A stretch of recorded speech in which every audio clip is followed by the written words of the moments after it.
Hello everyone, मैं आशा करती हूँ आप सभी ठीक होंगे। आपके अपने चैनल सपना स्टडी जोन पे आप सभी का स्वागत है। पिछली वीडियोस से हम शुरुआत कर चुके हैं प्राचीन भारत के इतिहास की श्रृंखला की, और इस श्रृंखला में हम पढ़ चुके हैं पाषाण काल को, और ताम्र पाषाण काल के विषय में भी हम डिटेल से चर्चा कर चुके हैं। आज इस श्रृंखला को हम कंटिन्यू करेंगे हड़प्पा सभ्यता के साथ। हड़प्पा सभ्यता बेसिकली एक ऐसे समाज की कहानी है जो हमारी ही तरह हुआ करता था। एक हमारे ही जैसे समाज की कहानी को आज हम आपके सामने डिस्कस करने वाले हैं। तो चलिए शुरू करते हैं। हड़प्पा सभ्यता एक लंबी और वैविध्यपूर्ण कहानी का प्राचीनतम बिंदु है। इससे पहले समझा जाता था कि हमारी संस्कृति की शुरुआत वैदिक युग से हुई है, लेकिन 1921 में दयाराम साहनी के प्रयासों से हड़प्पा सभ्यता की जब खुदाई की गई, वहाँ से पूरी एक सभ्यता, पूरा का पूरा एक स्ट्रक्चर उभर के सामने आया। तो वहाँ इस बात को झुठला दिया गया कि हमारी संस्कृति का प्रारंभिक बिंदु वैदिक सभ्यता है, बल्कि हमारी संस्कृति को 1000 वर्ष और अधिक प्राचीन होने का गौरव प्राप्त हुआ। तो चलिए आगे बढ़ते हैं, जानते हैं इस सभ्यता के बारे में। इस कहानी के बारे में आज हम डिस्कस करेंगे। तो हड़प्पा सभ्यता, जिसका कि समय निर्धारण 3500 बीसी से लेके 1300 बीसी माना गया है। वैसे तो इस सभ्यता के समय निर्धारण को लेके विद्वानों में बहुत मतभेद हैं, लेकिन ये तिथि जो है ये कार्बन डेटिंग पे आधारित तिथि है और ये सर्वमान्य भी है। अधिकांश विद्वान इस तिथि को लेके सहमत है। 50,000 वर्ष तक की आयु वाले जो जीवाश्म होते हैं, अगर उनकी आयु ज्ञात करनी होती है तो रेडियो कार्बन डेटिंग विधि का प्रयोग किया जाता है।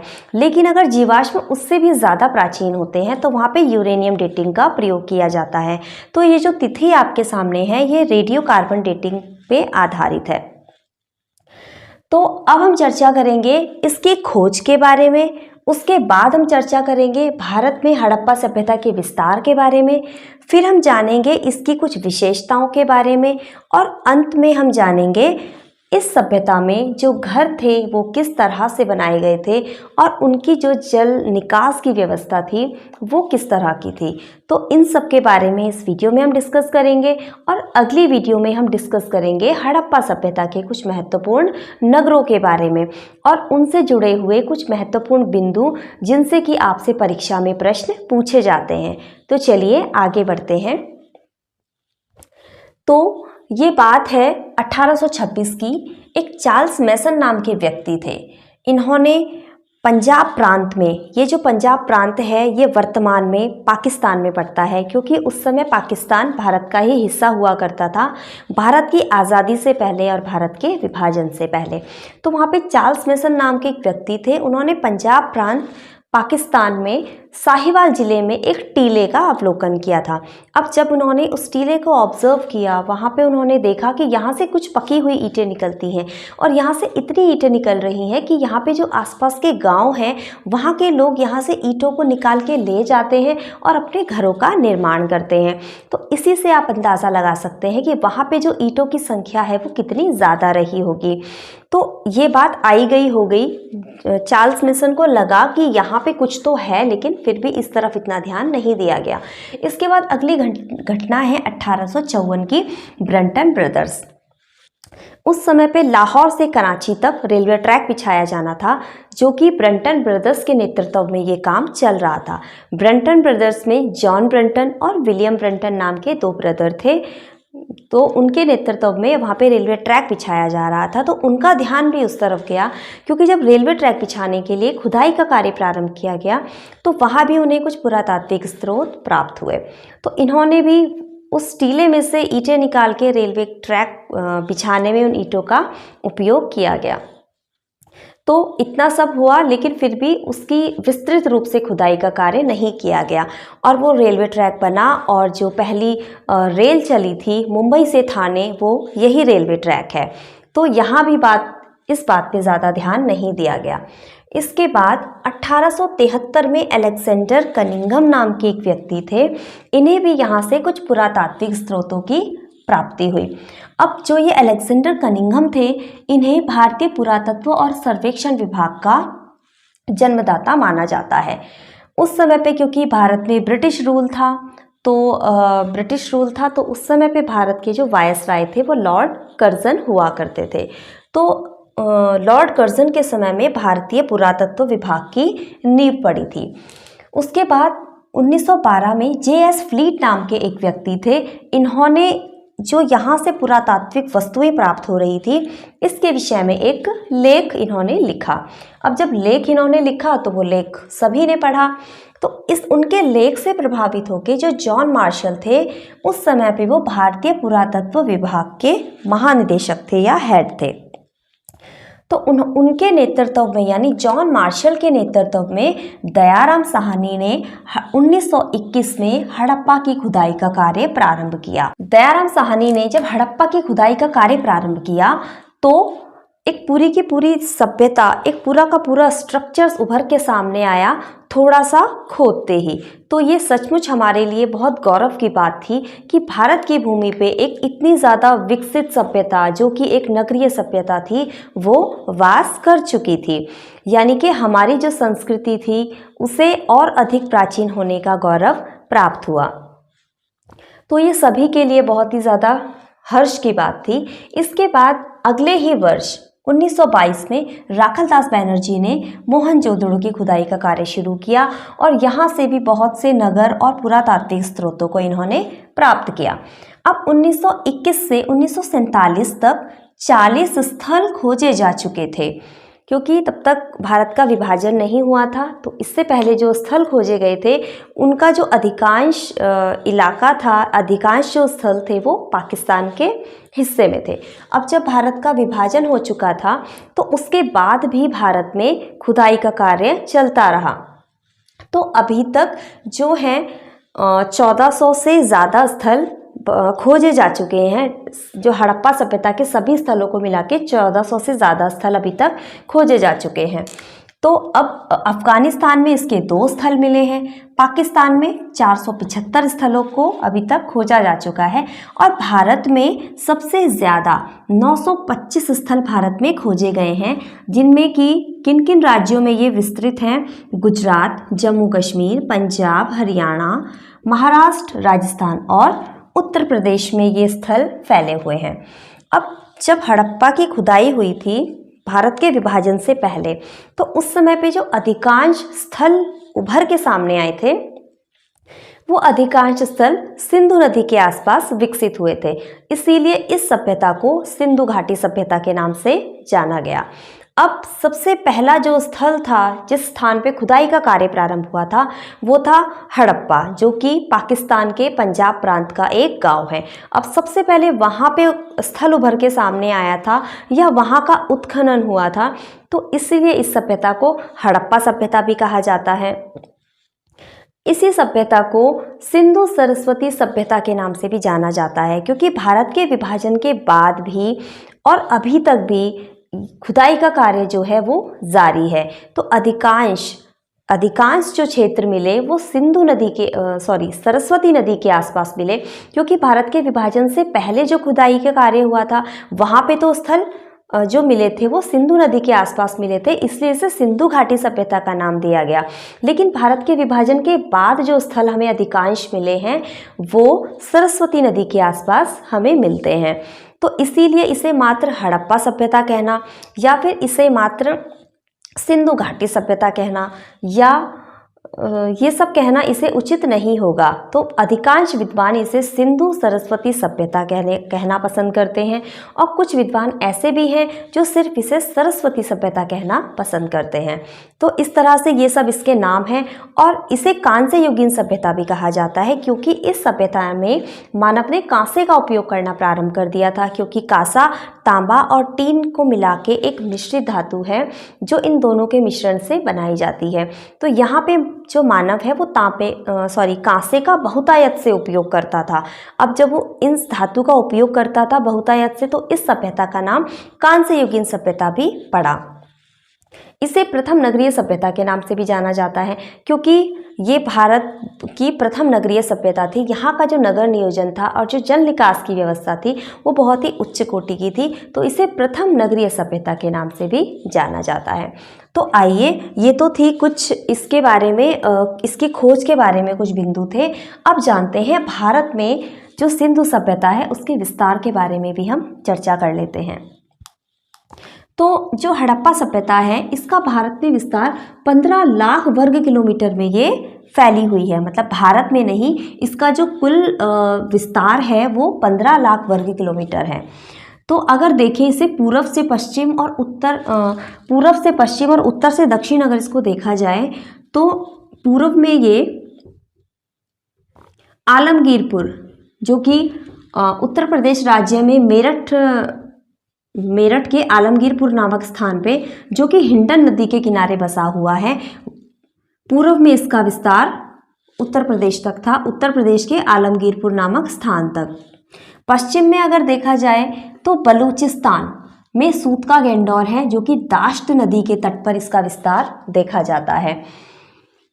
उत्तर में अगर देखा जाए तो मांडा, जो कि जम्मू कश्मीर का एक स्थान है, और वहाँ पे चिनाब नदी के किनारे इसका विस्तार देखा गया है। और दक्षिण में दाइमाबाद महाराष्ट्र, जो कि गोदावरी नदी के तट पे इसका जो विस्तार था वो देखने के लिए मिलता है। तो आप देख सकते हैं पूर्व से पश्चिम, उत्तर से दक्षिण। पूर्व में उत्तर प्रदेश के आलमगीरपुर, पश्चिम में बलूचिस्तान के सूत का गेंडोर, उत्तर में मांडा जम्मू कश्मीर और दक्षिण में दाइमाबाद महाराष्ट्र तक इसका विस्तार देखने के लिए मिलता है। तो अगर इसे पूर्व से पश्चिम में अगर इसको देखा जाए तो 1600 किलोमीटर में इसका विस्तार है, और अगर उत्तर से दक्षिण में देखा जाए तो 1400 किलोमीटर में इसका विस्तार है, और जो इसकी तटवर्ती रेखा है वो लगभग 1300 किलोमीटर के आसपास है। तो इस तरह से इसका अगर आकार देखा जाए तो ये एक त्रिकोण आकार बनाता है, एक डायमंड के आकार का। आप देख सकते हैं यहाँ पे ये डायमंड का आकार कुछ इसका बनता है कि जिन जिन क्षेत्रों में इसका विस्तार था ये एक त्रिकोणात्मक या एक डायमंड का आकार ये बनाता है। तो ये तो थी बातें हड़प्पा सभ्यता के विस्तार के बारे में। अब आगे जानते हैं हड़प्पा सभ्यता की कुछ विशेषताओं के बारे में। चलिए आगे बढ़ते हैं। तो विशेषताएं हैं इसकी कि यहाँ का जो नगर नियोजन था वो उच्च कोटि का था, उच्च कोटि का नगर नियोजन और जल निकाय। यहाँ पे जो जल निकाय की व्यवस्था थी वो बहुत ही उच्च कोटि की थी। अब यहाँ के जो शहर थे वो 2 हिस्सों में बटे थे, पूर्वी टीला और पश्चिमी टीला।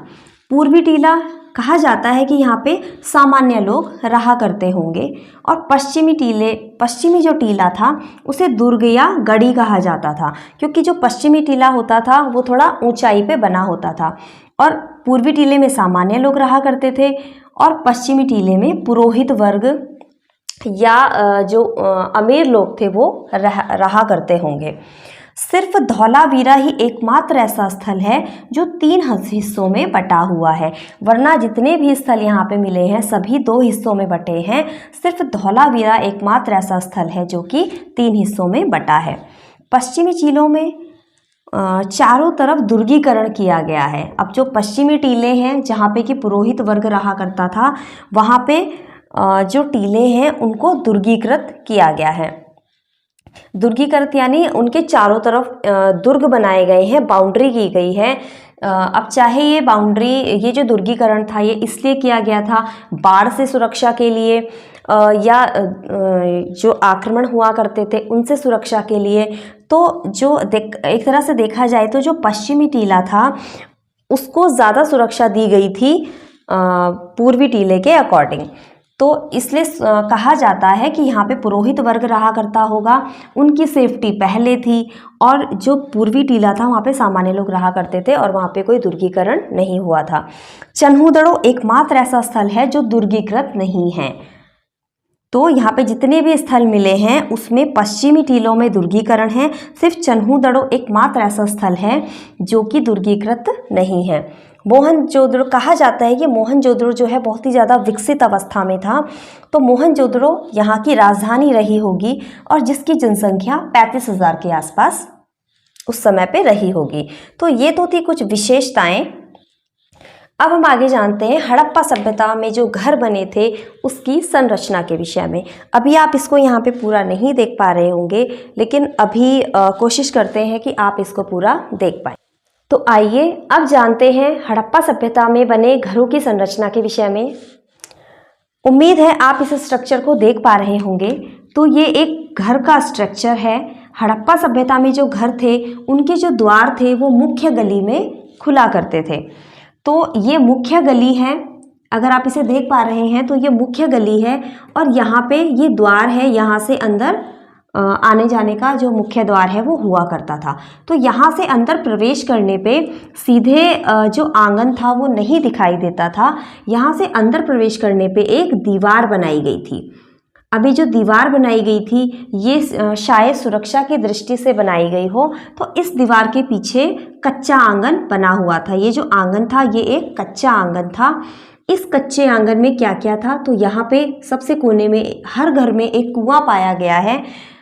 यहाँ पे कुआं बना हुआ था, कुएं के जस्ट बगल में स्नानागार बने हुए हमें मिलते हैं और स्नानागार के बगल में हमें रसोई घर मिलती है।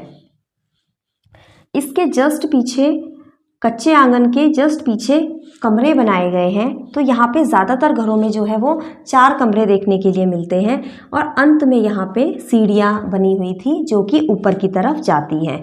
अब स्नानागार और रसोई घर से जो नालियाँ निकलती हैं वो मुख्य गली में जो नाली हुआ करती थी वहाँ जाके वो मिल जाती थी। और ये जो मुख्य गली की जो नालियाँ थी ये सभी घरों की जो नालियाँ थी वो मुख्य गली की नाली में मिलती थी और यहाँ से होके ये जो मुख्य सड़क थी वहाँ की नाली से ये मिल जाया करती थी। तो आप देख सकते हैं कि कितना अच्छे स्ट्रक्चर में इस घर को बनाया जाता था। तो हम इसी से अंदाज़ा लगा सकते हैं कि ये जो नगरीय सभ्यता थी ये कितनी विकसित अवस्था में थी, या जो यहाँ के लोग थे उनके द्वारा जो नगर नियोजन किया गया था या जो घरों की संरचना की गई थी वो कितनी उच्च कोटि की थी। तो आइए अब थोड़ी सी बातें इनके जो घरों की संरचना है या जो जल निकास की व्यवस्था है उसके बारे में जान लेते हैं। तो जो मुख्य सड़क हुआ करती थी वो 10 मीटर चौड़ी हुआ करती थी। सड़कें सीधी थी और एक दूसरे को समकोण पर काटती थी। अब घरों के दरवाजे गली की तरफ खुलते थे। अब ये जो घरों के दरवाजे हैं ये गली की तरफ खुलते थे, ना कि मुख्य सड़क में खुलते थे। सिर्फ लोथल में दरवाजे मुख्य सड़क की तरफ खुलते हैं। एकमात्र लोथल ऐसा स्थल है जहां पर कि दरवाजे मुख्य सड़क में खुलते हैं। अब कालीबंगा में लकड़ी के खोखले तनों का उपयोग नालियों के रूप में किया गया है। कालीबंगा में नालियों के लिए किसका उपयोग किया गया है, तो लकड़ी के खोखले तनों का उपयोग किया गया है। अब यहाँ पे पानी का जमाव नहीं होता था। यहाँ पे जो जल निकास की व्यवस्था थी वहाँ पे पानी का जो है जमाव नहीं होता था। आजकल भी अगर हम लोग देखें तो हमारे आसपास जो गलियाँ होती हैं या जो नालियाँ होती हैं वहाँ पे पानी का जमाव हो जाता है। तो इनकी जो व्यवस्था थी वो कुछ इस तरह की थी कि जब इन्होंने नालियाँ बनाई थी तो थोड़ी थोड़ी दूरी पे वहाँ पे गड्ढे भी बना दिए गए थे। इससे जो कूड़ा कचरा होता था वो उन गड्ढों में गिर जाता था और पानी जो है आसानी से आगे की तरफ बह जाता था। तो वहाँ पे पानी का जमाव देखने के लिए नहीं मिलता था। तो इस तरह से हम अंदाज़ा लगा सकते हैं कि ये जो नगरीय सभ्यता थी इसमें सब कुछ जो व्यवस्था थी या जिस तरह से इनका नियोजन था वो कितना अद्भुत था। तो इस वीडियो में हमने समझा हड़प्पा सभ्यता की खोज को, उसके नामकरण को, उस भारत में या टोटल जो हड़प्पा सभ्यता का विस्तार है उसे हमने जाना। आज की वीडियो में हम इतना ही डिस्कस करेंगे। इसके आगे हम अगली वीडियो में कंटिन्यू करेंगे। अगली वीडियो में हम पढ़ेंगे इसके कुछ फैक्ट्स को और हड़प्पा सभ्यता से जुड़े कुछ स्थलों के बारे में और वहाँ से संबंधित कुछ आवश्यक बिंदु जिनसे आपसे परीक्षा में बार बार प्रश्न पूछे जाते हैं। तो मिलते हैं अगली वीडियो में, तब तक के लिए गुड बाय।